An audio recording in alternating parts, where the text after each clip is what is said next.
Before we begin this week's video, please enjoy this short message from my sponsor. Visiting a new city can be a daunting prospect. How do you get around? Where are the best attractions and what's the best food in town? Thankfully, when visiting Washington DC, help is not far away. Jeb Brooks excursions provide the ultimate city tour experience and take care of all of your needs. Beginning with their hotel collection service, Jeb Brooks excursions will show you everything that the US capital has to offer.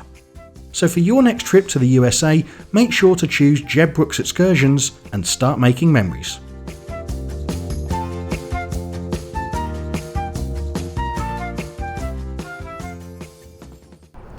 My first ever transatlantic flight on my own was on board an airline that still holds a very special place in my heart. I flew on board a Boeing 757 from Birmingham to Newark, and that airline was United. Well, today I'm at Washington's Dulles Airport about to hop on board a United flight, this time on the Boeing 777 to Munich. Now I have plenty of time before I depart, so let's head inside the terminal and do some exploring. Welcome to Lake Edgington Airborne.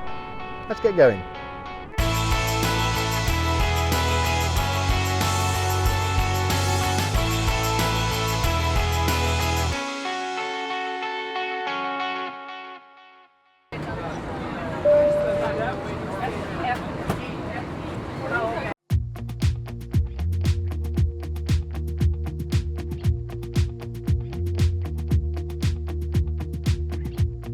Located 26 miles from downtown DC, Dulles Airport is a major hub for United, second only to Newark on the east coast for the airline. The airport's main terminal is a really impressive structure, which weirdly reminded me of the cartoon series The Jetsons, with a kind of retro view of what the future would be like, although maybe that's just me. United check-in desks are very easy to find, and once I'd dropped off my luggage, it was time to head downstairs for a ride on the Aero train.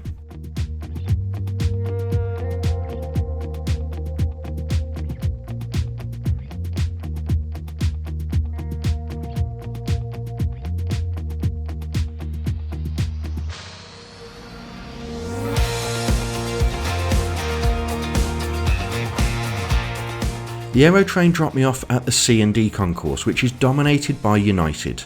Concourse C&D was completed in 1985, a great year by the way, and was originally intended to be an interim facility with plans for a permanent replacement in future. Despite the age of the terminal though, I was quite impressed by this area. No, it's not as impressive visually as some newer airport terminals, and the shopping here may be a little limited, but there is a good selection of places to grab some food before departure.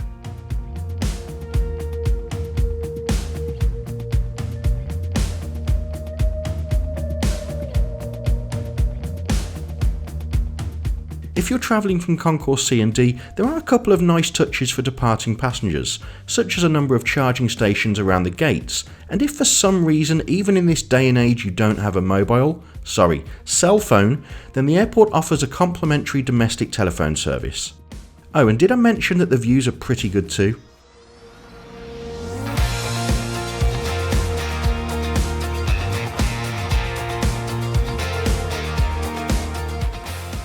Now, before visiting Dulles Airport, I did read online that it maybe wasn't many people's favourites, but I have to say, what I've seen today, I really enjoyed my experience. Certainly not a bad place to travel through, at least for me today anyway. But that's enough exploring the airport. Let's go and find an aircraft and head to Munich.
If you watch my videos regularly, you'll know that usually after takeoff I share a few facts about the airline while enjoying footage out of the window, but it's dark, so there isn't much to see. If you do want to know a little more about United, be sure to watch my flight from Chicago to Washington. For this video though, let's get straight to the onboard experience. This particular 777 seats up to 269 passengers with 48 seats in business and a further 221 in economy. The aircraft is approaching its 23rd year in service with United and was generally in good condition. Although it wasn't the most modern of cabins, I was happy to see that individual air vents were fitted, unlike on some other airlines. Overhead bins are available in the centre and sides of the cabin for luggage storage, and for comfort, a blanket and pillow are provided in economy. Entertainment on board is via seatback screens, which I'll show you in some more detail later in the video. And of course, on a 7-hour flight you will need to visit the toilets at some point. There were none of the latest touches in here, such as motion sensitive taps, but it had a very interesting pattern on the door and was kept clean, which is all that really matters. Around 40 minutes after departure, as we passed New York, the cabin crew began the first of several drink services on this flight. Soft drinks as well as beer and wine are complimentary on board United, and I went for an apple juice which was served with a bag of pretzels, and I really appreciated that a full-size can was provided. With most passengers wanting to get some sleep, the crew followed up the initial round of drinks with a main meal service which was served on a single tray with plastic cutlery. To start was a grain salad, and I chose to follow this with a spinach pasta dish. Now I can't say this was the tastiest meal I've had on a plane, but I was happy with the portion sizes, and once the trays had been cleared, the crew offered dessert, which was by far the highlight. Who doesn't love a lemon sorbet at 35,000 feet?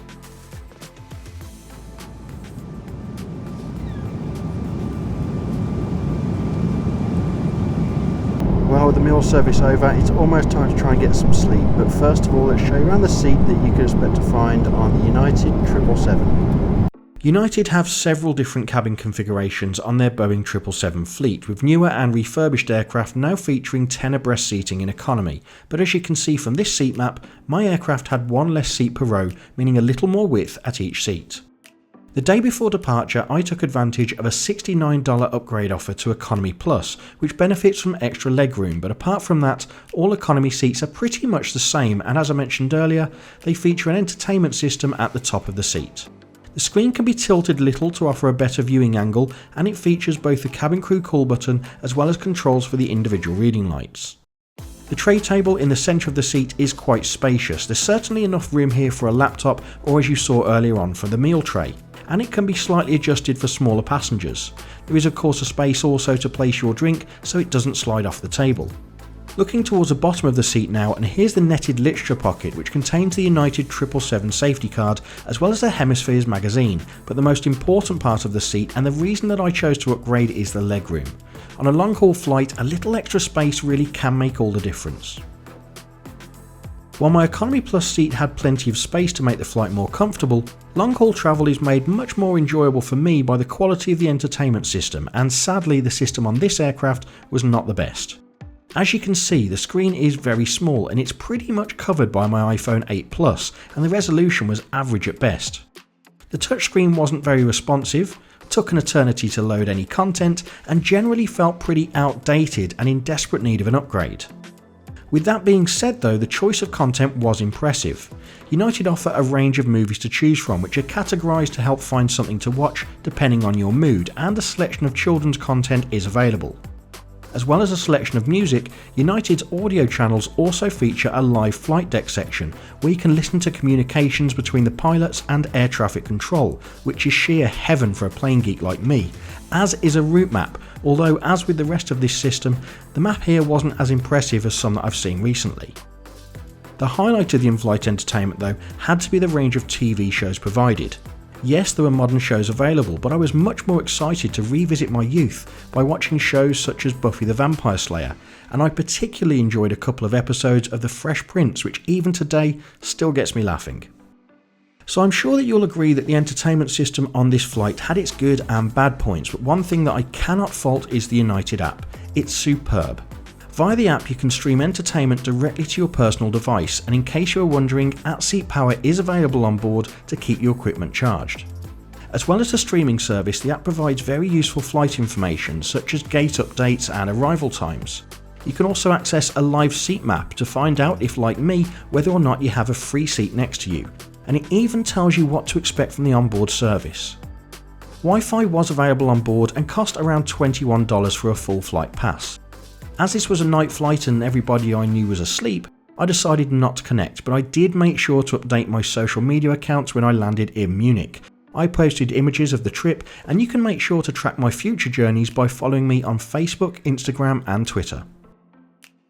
After repeatedly trying and failing to sleep for much of this overnight flight, I was pleased to see the sun begin to rise outside, meaning that we were approaching Europe and it was almost time for breakfast. First up was another apple juice, which again was in a full can, and the breakfast consisted of a strawberry yoghurt, which was tasty, and a croissant, which was interesting.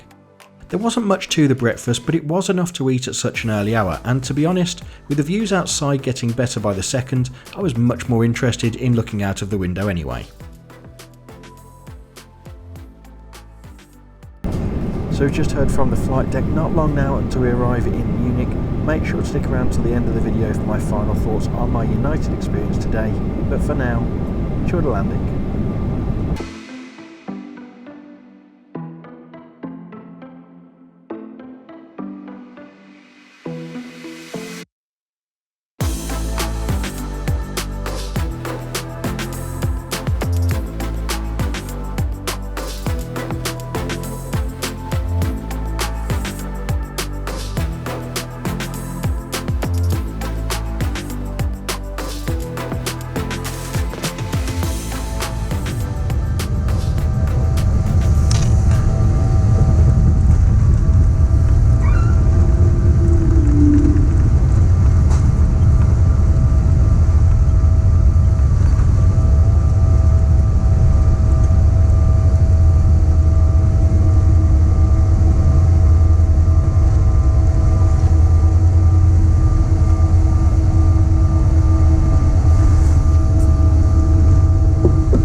So welcome to Munich, Germany. After that flight with United, this of course is where I'll share with you my final thoughts on today's trip, kicking things off at Dulles Airport. And I had quite a long time in Dulles because I left my hotel room earlier in the day, so I had about 5 hours to explore. But I'm glad I did, because I genuinely did enjoy my time in that airport.